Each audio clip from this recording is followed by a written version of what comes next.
The Chicago Bears had their first preseason game. We're going to talk about the players that come out of that game with their stock going up the most. We're going to talk about that, plus dive a little bit into the mailbag. We're getting to all that and more right after this. You are now tuned in to Chicago Bears Central, your number one place for all Chicago Bears news and content. What's going on, Bears fans? Welcome to another episode of Chicago Bears Central, your number one spot for everything Chicago Bears related. I'm the host here, Haize, but you guys can follow the channel at Chi Bears Central on every social media platform we happen to be on. With that being said, let's go ahead and get into the content for today. And we just want to talk about players whose stock has gone up the most after Saturday's preseason game. The first one we got to talk about is Travis Gibson, period. And I know there are some naysayers and things when it comes to Travis Gibson because a lot of people, once they start that negative train, just want to stay on it. Travis Gibson showed everything that he needed to show. I don't want to hear nothing about, he did it against the second string, and I don't care.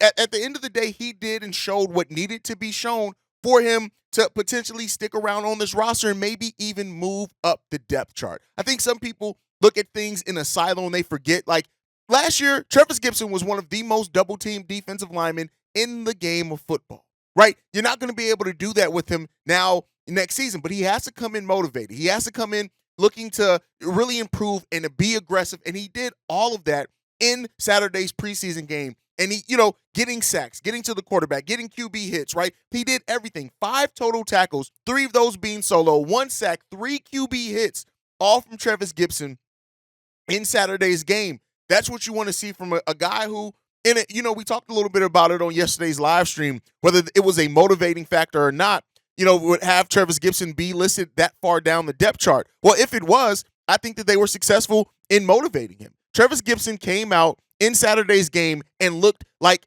a man amongst boys, right? He looked like he was poised. He looked like he was in midseason form while everybody else was still trying to get going. And that's what you want to see from a player going into their contract year, having tons of rightful doubt around them based off their performance last season, and he got moved down the depth chart, right? Now, we do want to see how he's going to continue to do in practice, in training camp, and he needs to keep it up.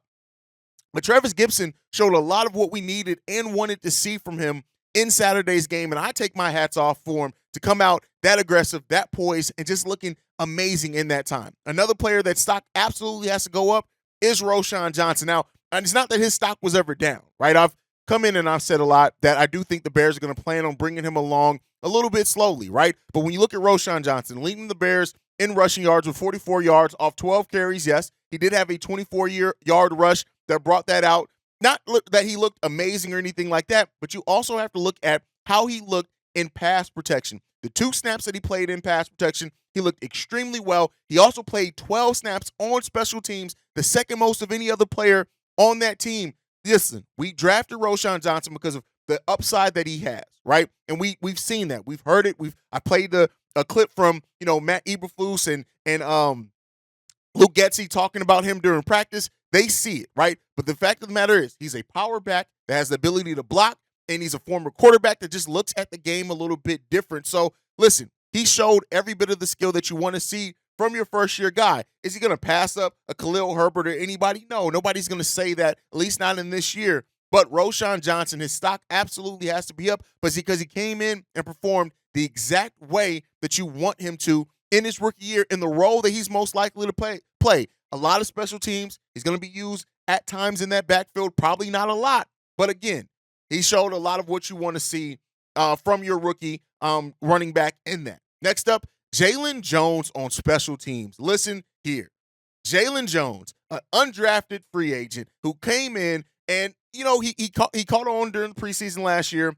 But, while the cornerback room itself has grown exponentially, he played a little bit in that as well, especially with the injuries. But he played 24 snaps on defense, 17 of that being in coverage. He only allowed 2 catches in that time, but he led the team in special team snaps and tackles, and he had a PFF grade that was the highest on the team on Sunday in special teams. Yes, he's coming in being probably the 5th cornerback on the depth chart, but he's going to make a name for himself, and he's at least carved out a little bit of a role for himself in the special teams department for this team. So, again, I like him a lot. I like what he's showing on special teams.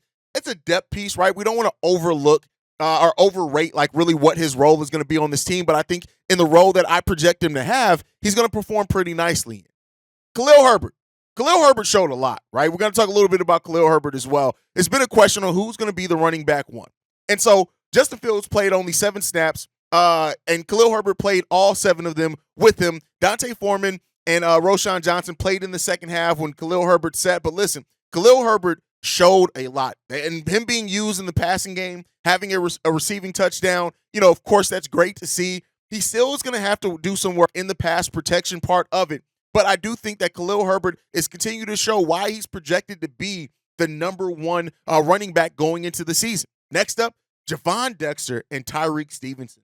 Listen, these guys, they come in and they have a level of poise with them that just is amazing to see. Tyreek Stevenson is looking legit, and Javon Dexter is as well. These guys they seem like, don't get me wrong, and we talked about it on yesterday's live stream, they're going to absolutely be teams that try to pick on Tyreek Stevenson to start the season, especially if he ends up starting that cornerback 2 position, which it looks like he's going to if he keeps playing like this. But I think teams are going to, while maybe they may get a little on him initially in the season, I just see Tyreek Stevenson, the way that he has that poise, he has the attitude of a big-time corner, and he hits hard. He always is around the ball. He's a playmaker. Tyreek Stevenson is legit. He is legit. Him and Javon Dexter as well. Javon got some things that he needs to show specifically, I think, in the running game as well, which he was pretty solid in, but I really like the way that he looked on this team as well. And both the rookies really stepped up big time for the Chicago Bears. Next up, Terrell Lewis. Listen, Terrell Lewis is going to make this roster. The biggest question is how much is he going to play, especially if Travis Gibson continues to look as good as what he has. But you cannot overlook Terrell Lewis and the contributions he made to that team. Coming in, being just playing solidly, understanding how to operate. Yeah, he had 2 tackles, 2 sacks, 1 tackle for a loss, and a QB hit on top of all of that. Terrell Lewis is probably going to be one of the better depth pieces on this defensive line overall. And so you can't overlook him, his contributions. Like I said, too, when you have that pressure coming from the interior defensive line, which is the key of Matt Eberflus's defensive system, the edges, not to say that they're going to have easy work, but it makes the job easier on them. And a player like Terrell Lewis is going to be able to take advantage of that. And he showed a lot of that in Saturday's game as well. I love the minutes that we got from Terrell Lewis. The snaps, I should say. Not talking about basketball. The snaps that we got from Terrell Lewis. But I also do not want to overlook the offensive line part of it. Darnell Wright, just like I talked about Javon Dexter, looks like he is going to be legit. Him slimming down, him being a big part of both the Bears' touchdown plays. But on top of that, his combination of size and speed, him doing the wide receiver drills by mistake may be the best thing that pays off for him during the season because he looks lighter on his feet out there. He looks quicker. He still has that strength. There's a time out there where it looked like he was getting through defensive linemen with one arm, moving them like they were kids out there.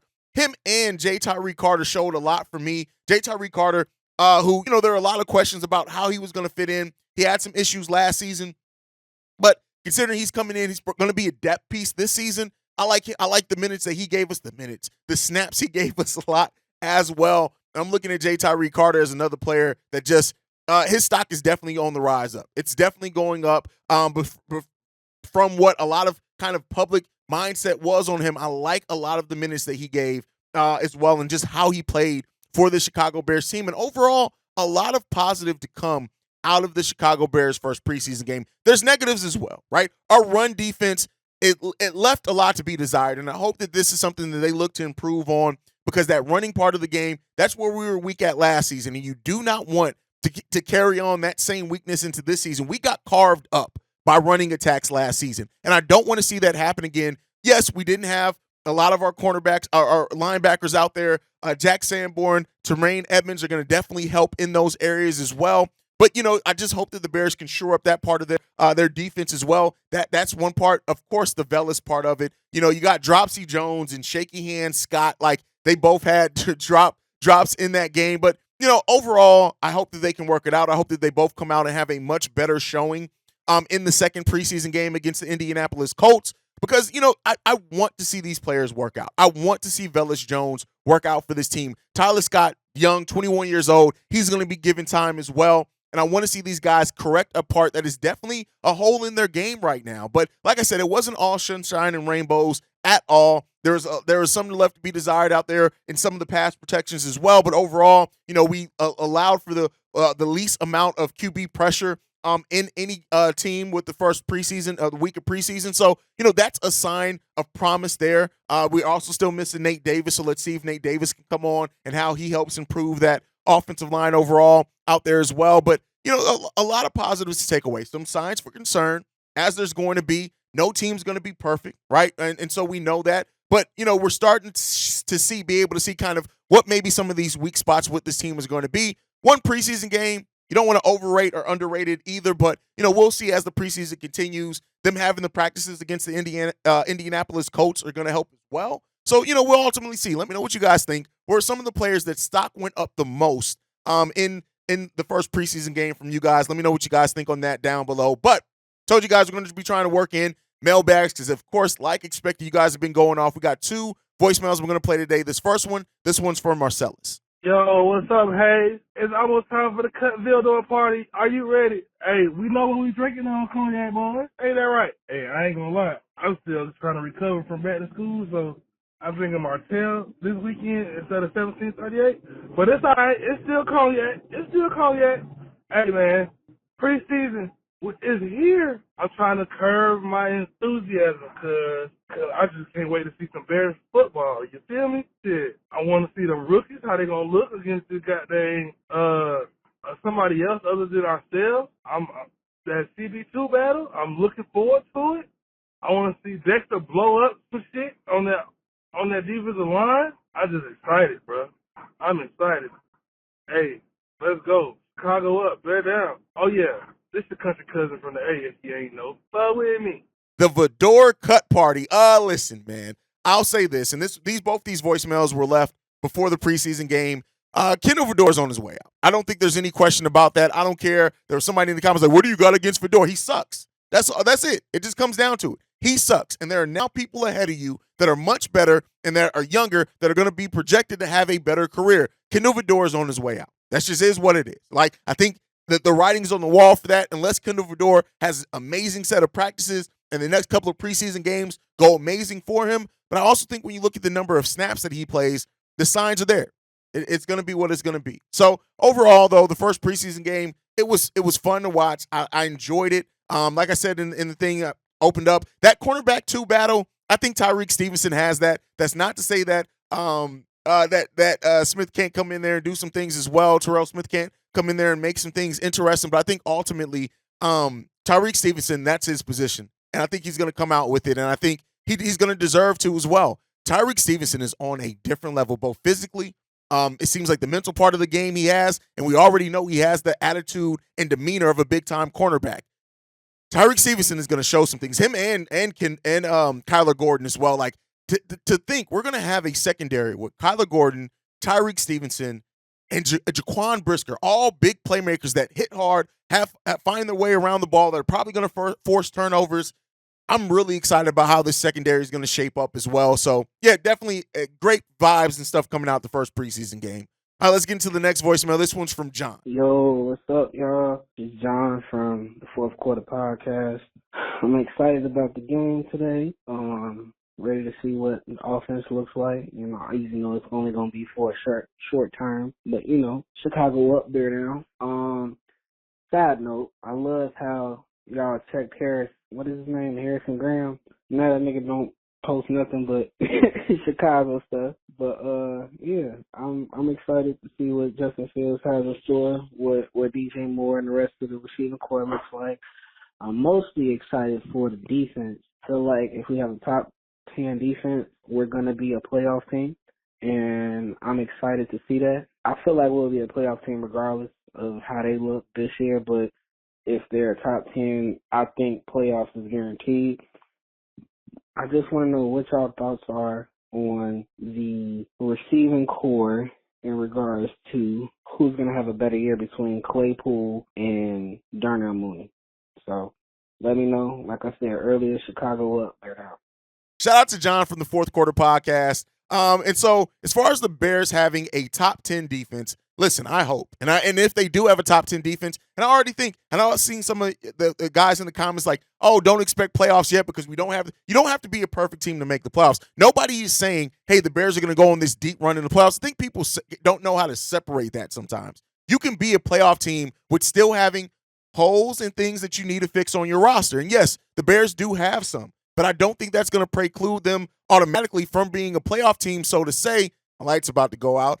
So I don't think that's going to necessarily keep them from being a playoff team. I think they still absolutely can, and that defense is going to be a key part of that as well. So, I'm looking forward to that. Now, as far as who's going to have the better year, Chase Claypool or Darnell Mooney, I can't say yet.